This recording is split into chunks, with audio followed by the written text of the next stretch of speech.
কিন্তু বিভিন্ন জায়গায় বিভিন্ন যে প্রচার হচ্ছে, যে বলছেন অনেকে যে এসএসসি কোনো তথ্য দেয়নি, সেই কথাটা ঠিক নয়। অর্থাৎ আমরা এই তথ্যগুলো দিয়েছিলাম। সুতরাং এটাই আমার বক্তব্য। এর জন্য মোট সংখ্যাটা আপনারা একটু যোগ করে নিন প্লিজ। আমি তা মোটটা যোগ করে আর এনেছি বলে মনে হয় না। এটা হবে কত, 5300 মতন বোধ হয়, 5000 একটু বেশি। আপনি একটু প্লিজ যোগ। হ্যাঁ হ্যাঁ হ্যাঁ, মানে কি ধরুন ওই শেষটা ক্ষেত্রে যেটা বলেছি যে ডিআইজির কাছে চিঠি গেছে এবং মহামান্য আদালতের নির্দেশ কপিটা দিয়ে দিয়েছি। ওর থেকেই তো স্পষ্ট ওরা ডিআইজির কাছ থেকে মানে ইচ্ছা করেই জেনে নেওয়া যায়, আমরা তথ্যগুলো স্পষ্ট দিয়ে দিয়েছি।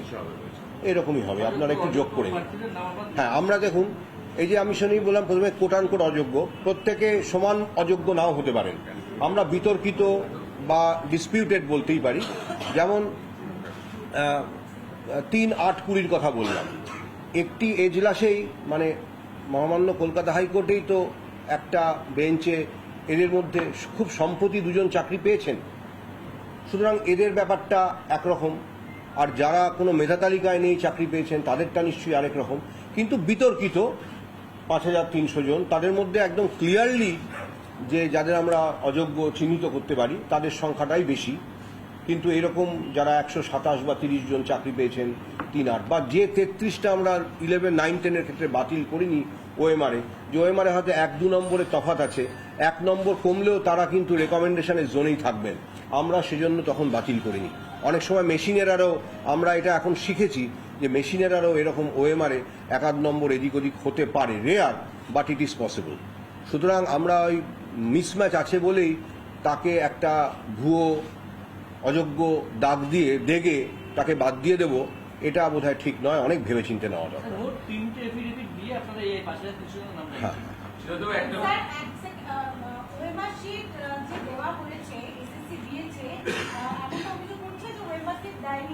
বুঝতে পারলাম না। ওএমআর শিট দেওয়া হয়েছে কোথায় বললাম? তথ্য বললাম তো।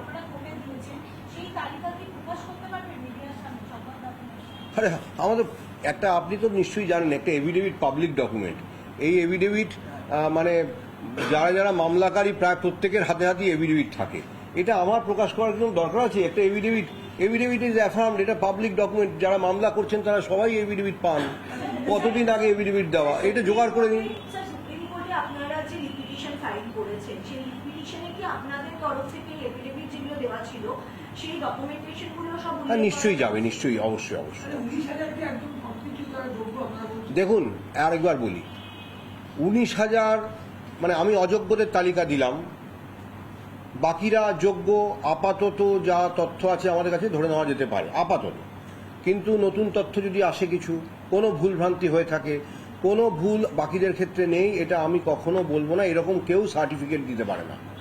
আমরা আমাদের কাছে এই এতদিনের তদন্তের ফলে যা তথ্য উঠে এসেছে, মানে কংক্রিট একদম, যেটা আমাদের ডকুমেন্ট দিয়ে আমরা ভেরিফাই করতে পেরেছি, তাদের ক্ষেত্রে আমরা যেটা ভেরিফাই করে যেটা আদালতকে জানিয়েছি, যেগুলো বিচারাধীন ছিল, যেগুলো বিচার্য বিষয় ছিল, সেগুলোর ব্যাপারে যখন যখন আমাদের কাছে রিপোর্ট চাওয়া হয়েছে আমরা রিপোর্ট দিয়েছি। তার ভিত্তিতে এই রিপোর্টটা একটা পূর্ণাঙ্গ একটা কোলেক্ট করে আমরা দিলাম। এর বাইরে সবাইকে নিয়ে মানে সার্টিফাই করে দেব, এটা আমরা পারবো না। আপনাদের একটা উদাহরণ দিই, ধরুন ববিতা সরকার চাকরি পেয়েছিলেন, তিনি বঞ্চিত ছিলেন, তার একটা প্লেস মানে তার হয়তো চাকরিটা নর্মাল রেকমেন্ডেশন হওয়ার কথা ছিল, তিনি পাননি। মহামান্য আদালতের নির্দেশে তিনি চাকরি পান। পরবর্তীকালে দেখা যায় তার গ্র্যাজুয়েশনের নম্বরে 2 নম্বর পার্থক্য আছে। এটা তো বোনাফাইড মিস্টেক। এটা তো মানে এসএসসি তাকে পাইয়ে দেওয়ার জন্য 2017 সালে তাকে 2 নম্বর বাড়িয়ে রাখেনি, তাহলে তো তিনি চাকরিটা পেতেন। তিনি তো বঞ্চিত হয়ে মামলা করে চাকরিটা তাকে নিতে হতো না। কিন্তু দেখা গেল তার 2 নম্বর ভুল আছে। এখন এই বাকি 19,000-এর মধ্যে প্রত্যেকের তো মাধ্যমিক, উচ্চ মাধ্যমিক সব নম্বর মিলিয়ে দেখে, মানে ইন্টারভিউ নম্বর যোগ করে বা তার একাডেমিক স্কোর যোগ করে, তার ওএমআর স্কোর যোগ করে দেখে আমরা তো সার্টিফাই করতে পারবো।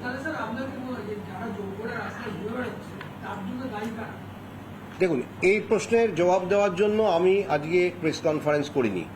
দায়িত্ব অ্যাসাইন করবার ব্যাপার এখানে নেই। আমি শুনেছি আপনারা প্রচুর আমাকে ফোন করেছেন, আপনিও করেছেন, অন্যরাও করেছেন, যে আমরা কোনো তথ্য দিইনি। এটা মানে সহযোগিতার অভাব মহামান্য আদালত মনে করেছেন, আমি মাথা পেতে নিচ্ছি।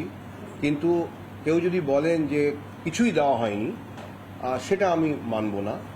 অর্থাৎ যারা বলছেন তাদের জন্যই আমার এটা বার্তা। আপনারাও আমাদের জিজ্ঞেস করছেন, এই জন্যই এই প্রেস কনফারেন্সটা দেখেছি। এবারে দায়িত্ব কার দায়িত্ব, কে করেছেন, কেন করেছেন, কখন করেছেন, আমি এই প্রশ্নের মধ্যে যাব। 5300 জন অযোগ্য এটা আপনারা বলছেন হলফনামা দিয়ে, বাকিরা যোগ্য এটা বলছেন না কেন? বলছি না, দেখুন, এইটা বলবার একটা সিলেকশন প্রসেস হয়েছে। একটা সিলেকশন প্রসেস হওয়ার পরে বারে বারে হলফনামা দিয়ে এরা যোগ্য, এরা যোগ্য, এরা যোগ্য বলা যায় না। অযোগ্যদের চিহ্নিতকরণ করে তাদের বাদ দেওয়াটাই আমার যা জানা আছে, সেটাই পদ্ধতি। সব যোগ্যকে মানে সব পুরো ক্যান্ডিডেট লিস্টকে চেক করা, সেটা নতুন সিলেকশন পদ্ধতি হয়ে গেল। সেটা কিন্তু নর্মাল প্রসিডিওর নয়। এই দাবিটা ওঠে না অ্যাকচুয়ালি, সঙ্গত না। আমি বুঝতে পারলাম না।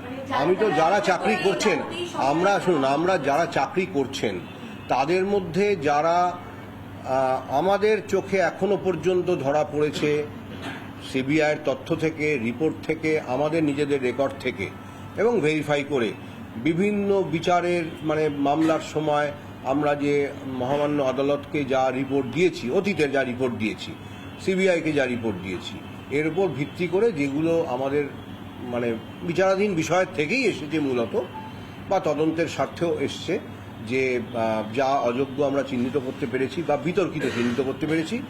চিহ্নিত যেগুলো বিতর্ক মানে মামলাতে আসেনি সেটাও তো বলে দিলাম, 3, 8, 20। এটা কিন্তু কেউ ডিসপিউট করেনি বা কেউ চ্যালেঞ্জ করেনি কোনো মামলায় কেন তারা পেলেন, কিন্তু সেটাও আমি বলে দিয়েছি। কিন্তু মূলত মামলা থেকেই এসছে। তা সেগুলো আমরা কোর্টের কাছে জানিয়েছি। এবারে মহামান্য আদালত একটা সিদ্ধান্ত নিয়েছেন, সে ব্যাপারে তো আমার কিছু বক্তব্য থাকবে না। কিন্তু কোনো তথ্য যাচ্ছে না এইটা বলাটা ঠিক নয়, সেজন্য আমি এটা দিলাম।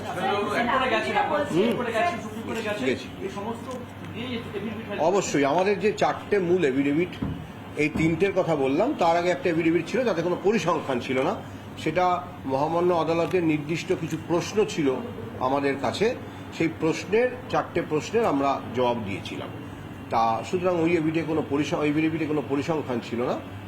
বাদবাকি মানে যা মানে 3টে এফিডেভিট, তাতে প্রত্যেকটিতেই কিছু পরিসংখ্যান আছে এবং কিছু নাম আছে। স্যার, আপনি বলছেন যে এই যে বাকি 19,000 রয়েছেন তারা যোগ্য না অযোগ্য সেটা বলা আপনাদের পক্ষে সম্ভব না, যোগ্য না, আমরা তো যোগ্যই ধরে নেব। কিন্তু আপনি শংসাপত্র দিতে বললে সেটা আমি এক্ষুনি বসে দিতে পারবো না। তাহলে আমাকে কিন্তু বাকি 19,000 জনের সমস্ত যে প্যারামিটার্স আমাকে মিলিয়ে আবার দেখতে হবে। না, এটা এভাবে কিন্তু একটা সিলেকশন করে, যদি দেখুন আজকে মহামান্য আদালতের যদি কোনো নির্দেশ থাকে, সেটা যত কঠিন হোক সেটা আমরা পালন করি।